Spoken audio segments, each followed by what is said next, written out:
The White House will set new rules of the road Tuesday for driverless cars. The Obama administration says the federal government should be in charge of regulating self-driving cars because they're being controlled by computers, not people.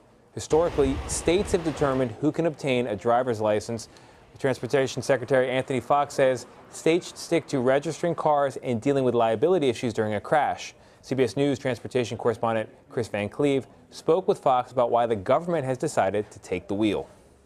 Look, what's happening right now is potentially a 100-year wave of innovation into the automobile that we haven't seen since the automobile was actually created.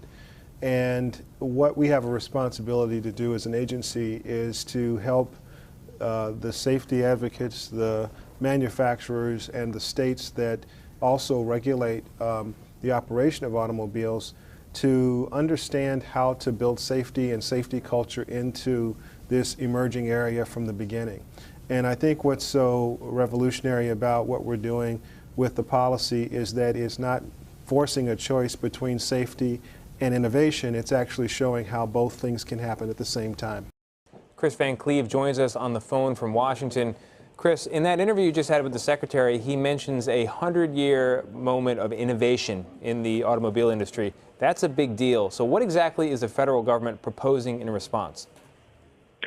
Well, right now, the rules are essentially akin to the Wild West. You know, they vary state by state. Some states have adopted some sort of guidelines about who can test automated driving vehicles.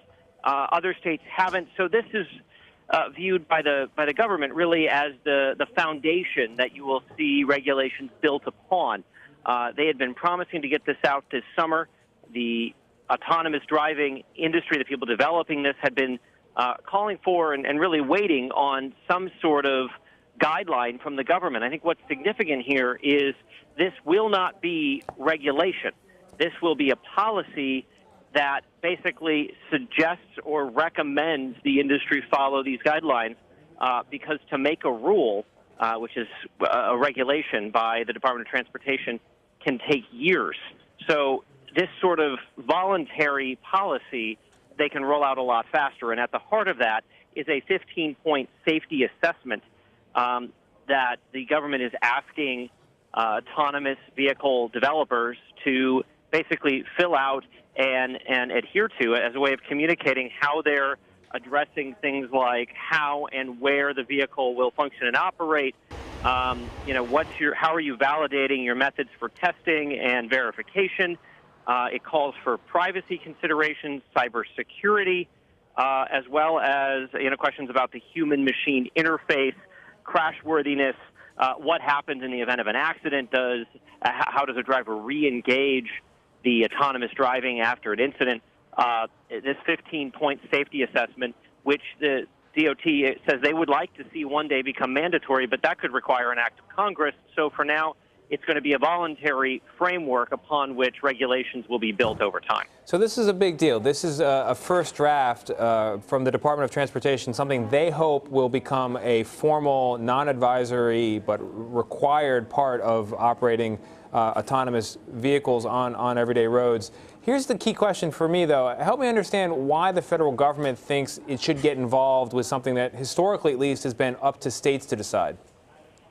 Well, so some parts of driving is up to the states to decide, licensing, registration, that kind of thing. But when you're dealing with their concern and why they're sort of calling dibs on regulation here, they want to be clear that the rules are the same as vehicles cross state lines. They don't want a situation where you have 50 different sets of rules. So if you're driving a car from New York into New Jersey, or the car is driving itself from New York to New Jersey, the rules suddenly change when you go through the tunnel.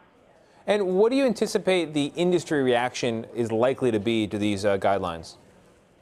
So keep in mind, these are voluntary. You don't have to adhere to them. So the industry so far, the trade group that represents autonomous driving developers, has applauded the government for getting this out. I think a lot in the industry had wanted this out sooner.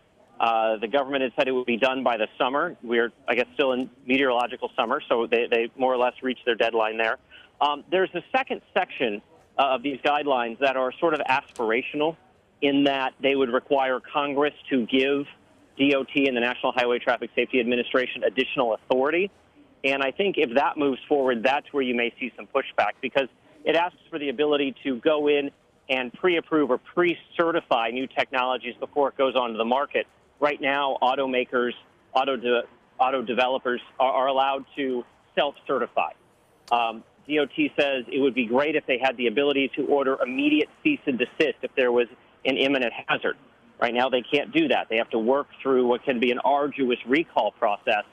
And then one of the open questions is, well, now, since we're talking about computers driving cars, how do necessary software updates get handled? Is that like a recall? So that's a gray area that may have to be solved with legislation. So I think that's where you can see real controversy, is if you see the regulatory part of the Department of Transportation, NHTSA, the National Highway Traffic Safety Administration, get new teeth. That could be where you see real pushback when you're talking about the government coming in and looking at your technology and telling you whether or not it's okay to bring it to market.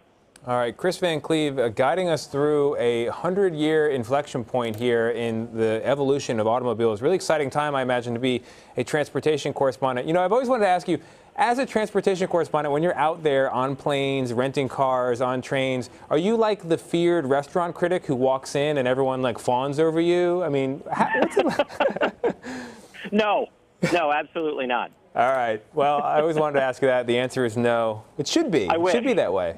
All right. I agree. Chris Van Cleve reporting for us from Washington. Thank you very much. No problem.